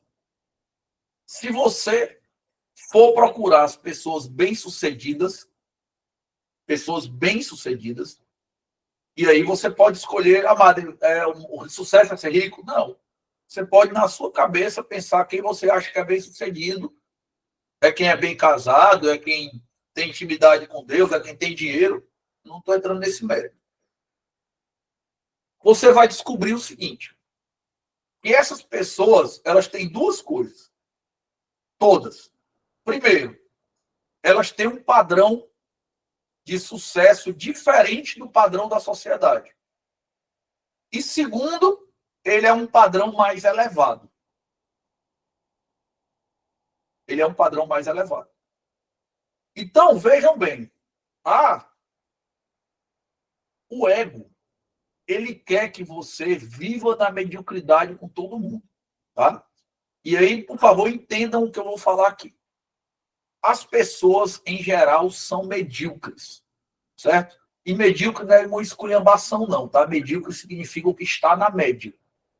Por definição, as pessoas, em geral, são medíocres.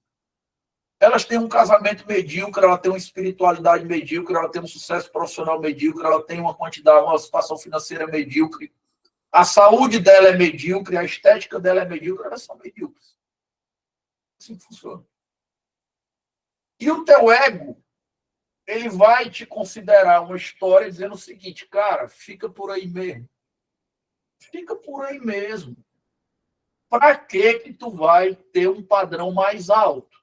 Ou para que tu vai ter um padrão diferente? Se você tiver um padrão mais alto ou diferente, primeiro, eu me arrisco à rejeição por ter um padrão diferente.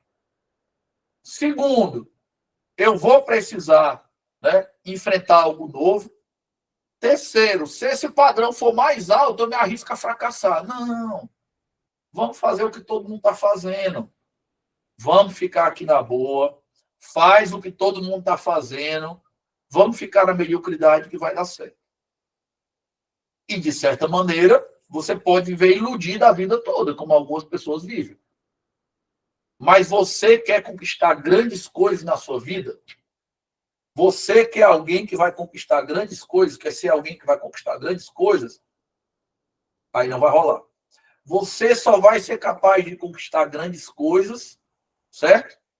Se você estabelecer padrões diferentes da sociedade e acima dela. Pode parar e pensar aí.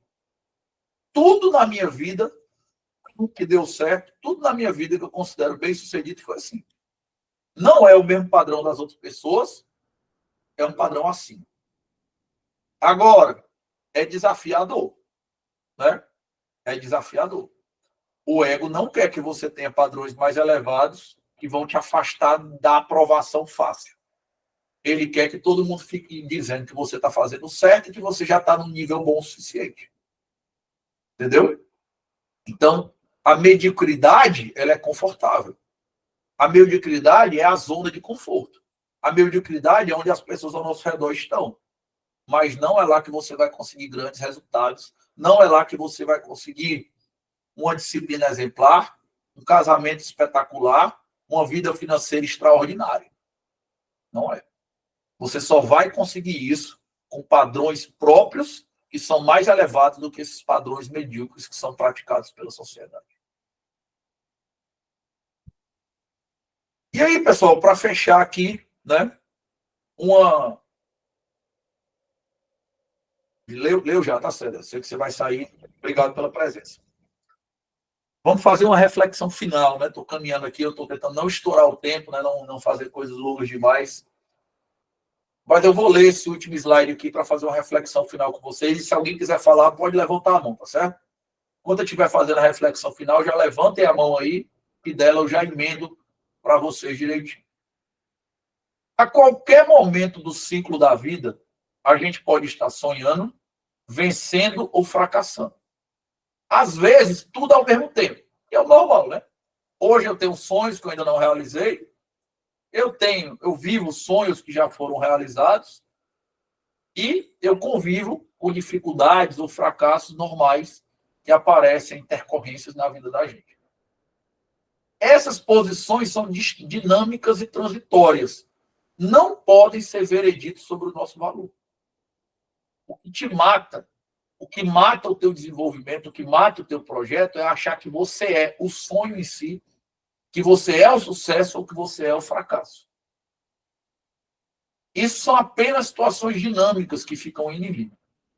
O único fracasso real é abandonar os seus princípios e os seus sonhos, porque seu ego te fez acreditar em alguma história confortável que te impediu de conquistar o sucesso na vida real. Isso é importantíssimo, certo? Se você tiver deslumbrado pela história que o teu ego te conta, se você estiver acomodado pela história que o teu ego te conta, você está condenado a viver uma vida medíocre. O teu ego, ele vai te afastar de viver coisas extraordinárias, ele vai te afastar de viver coisas extraordinárias, espetaculares, para te manter na zona de conforto. E o grande desafio para você é domesticar o teu ego e dizer, não, meus sonhos não são suficientes, eu tenho que realizá-los. Sonhar não é o bastante, eu tenho que concretizar. Meu sucesso não é um fim em si mesmo. Eu tenho que me apegar aos meus valores e princípios que trouxeram até aqui para que eles sejam um sucesso sustentável. E sim, nessa jornada de desenvolvimento eu terei fracassos e dificuldades, mas elas não me definirão. Eu vou atropelar o meu ego e ele vai ter que conviver com fracasso e dificuldades para que eu possa aprender e possa avançar. Corre, pode falar. Não, Mário, duas ideias que parecem ser contraditórias no livro, mas quando você percebe ali o que é que realmente ele está querendo dizer, você observa que elas são, na verdade, complementares, né? Porque ele diz que você não deve ficar procurando validação, mas, ao mesmo tempo, ele diz que você deve tentar, você não deve simplesmente ficar parado, né? Embora ele fale de padrões próprios, de métricas próprias, né? E aí eu me lembrei daquele outro livro do Taleb, que é o Arriscando a Própria Pele, que ele diz que você só consegue realmente uma evolução se você se expuser, né? O amadurecimento, ele pressupõe exposição, teste, erro, mas isso não quer dizer que, ao se expor, você está procurando uma validação. Parece um pouco contraditório, né? Eu vou me expor, por que eu vou me expor? É para as pessoas poderem me validar? Não, mas na verdade eu preciso me expor porque a exposição é um teste, né? E o teste é que vai me fazer amadurecer, embora a métrica seja a minha métrica, não seja a métrica dos outros, né? Então parece um pouco contraditório, mas na verdade eles se complementam, né? Sim, acho que com certeza. E a ideia de não aceitar, não procurar validação, né, cara, é muito interessante, porque, assim, realmente, no primeiro momento, pode parecer o seguinte: então eu vou sair das redes sociais, eu não estou nem para que ninguém pense, vou fazer o que quiser, não é assim que funciona. A questão, na verdade, cara, é não deixar a validação alheia definir sua identidade e o seu valor. Acho que isso resume a coisa, né? É lógico que eu preciso de validação alheia. Se eu lanço um clube do livro e ninguém se inscreve, o clube do livro não existe. E se você se inscreve, ou se você participa do encontro desse e indica para outra pessoa, isso é uma forma de validação. Não tem nenhum problema isso, não. Entendeu? Se eu faço um evento e as pessoas gostam, isso é uma validação. E é importante que eu queira que elas gostem. O problema é quando você deixa o ego dominar e a sua identidade ou o seu valor dependem da validação constante das pessoas. Como você não tem intrinsecamente qual é a sua identidade, qual é o seu valor, como você não é seguro em relação a isso, então, na hora que as pessoas pararem de me validar, eu não tenho mais valor nenhum. Na hora que as pessoas pararem de me validar, eu não tenho mais identidade. Ou pior, né? Quando o ego domina, cara, você quer ver uma pessoa que ela está dominada pelo ego nesse aspecto específico que a gente está falando? Pessoas que são capazes de fazer qualquer coisa pela validação dos outros. Ou seja, como ela deixa a identificação dos outros, a validação constante dos outros, definir o valor e a identidade dela, então ela muda a forma como ela age, quem ela é, seguindo a validação alheia.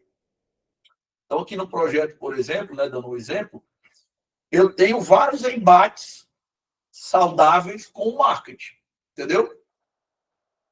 Dizendo, olha, isso aqui não vai ser feito, a gente não vai seguir essa linha, nada vai ser apelativo, nada vai fugir de mim, nada vai não sei o quê. Essa é a minha identidade. E o centro gravitacional tem que estar aqui. Eu quero trazer a validação das pessoas para cá? Claro que eu quero. Eu quero que vocês se inscrevam no Clube do Livro? Quero. Eu quero que as pessoas estejam na mentoria, nos meus treinamentos. A gente vai lançar agora, do dia que eu estou gravando, 2 cursos EAD, começar um projeto. Eu quero. Lógico que eu quero. Mas eu não vou pegar essa identidade e levar para onde está a validação. Não vou. Se eu precisar fazer isso, não vai mais existir projeto. Essa é a questão. Entendeu? Então, a exposição ou o diálogo com que as pessoas gostam é importante. Mas se você não souber quem você é, nem qual é o seu valor, quais são os seus valores fundamentais, daqui a pouco você está recebendo validação sendo uma pessoa totalmente diferente. E o teu ego está super feliz. Você está postando macacada ou coisas polêmicas, ou fake news, ou coisas espetaculosas, ou entrando em briga na internet, que não tem nada a ver com quem você é, não tem nenhuma utilidade na vida real para ti, não contribui para a tua qualidade de vida, mas estão massageando o teu ego, porque estão gerando curtida e compartilhamento. Entendeu? Essa é a questão aí. A diferença é essa. A pegada é essa. Mais alguém, pessoal?